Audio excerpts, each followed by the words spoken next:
Okay, a quick review of the Fujitsu stylish V727 Windows tablet. Overall, I give it a 4 out of 5 stars. There's a couple of problems with it, but we'll walk through that. The tablet's about 1 centimeter thick, so it's actually not too bad. It comes with a stylus here that fits into a slot. There's no keyboard for it on this. As a matter of fact, it came with absolutely nothing except for the power supply. There's no keyboard, there's no kickstand for it. So basically you get the tablet and a power supply. As far as performance, it's Windows 10. So mine came with 8 gigabytes of RAM, which is actually pretty decent. And the hard drive is 128 gigabytes, which was actually kind of on the smaller side. But it does perform well. It performs just like a Windows. And so the video is actually fairly good, streams well. However, that speaker is actually pretty pathetic. So if you do this, you're probably going to want to have a different speaker. You really have to have this connected to the power supply. The battery lasts about 20 minutes. So the tablet was brand new when I got it, and the battery comes off, but that battery is almost dead. It's almost shot. It's almost worthless. Like I said, it gets about 20 minutes, on a full charge, it gets about 20 minutes of use. One cool thing, it does have a SIM card slot, so I'm thinking it probably works with a phone service. I don't know because there's absolutely no instructions that came with it, so you kind of have to play it by ear. So that's it. Overall, I like it because for me, I'm kind of using it almost in a laptop mode. I 3D printed a little stand for it. The stylus fits comfortably in the slot there.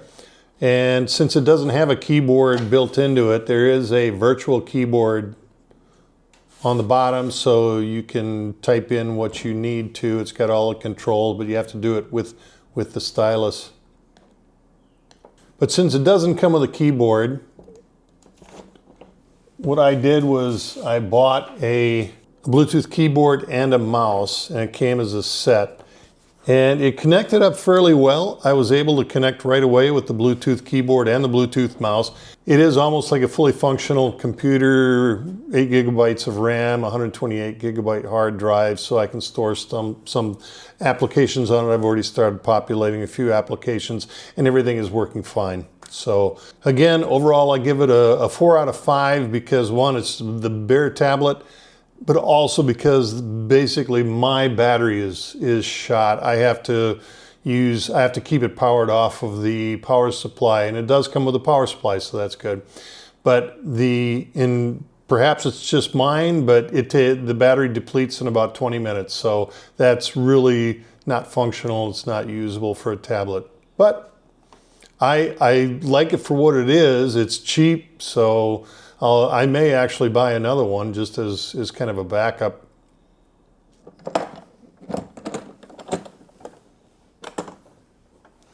So this is how I've set up my gobox. It's still a bit of a work in progress. The screen is up here. So this tablet is both my screen and the computer itself. Since it's Windows 10, it will function totally as the computer.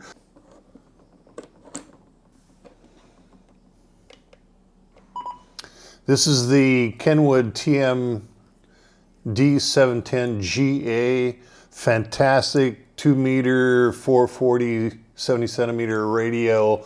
This is the radio that's on the International Space Station. It's a great radio. So I have the 2 feeds on this. The feed on the right, this is packet, feeds directly into the back of the radio. And this is VARA FM through a DigiRig box that's inside the case. So I've already set up an outgoing message, which is a catalog request for some data. And I'll go ahead, open up. I've got it set for VARA FM WinLink. Open a session.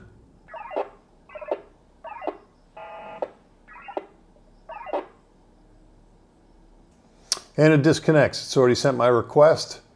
And so I will close out here. I open up the VARA FM WinLink again. I received the reply, the message coming back from my catalog request.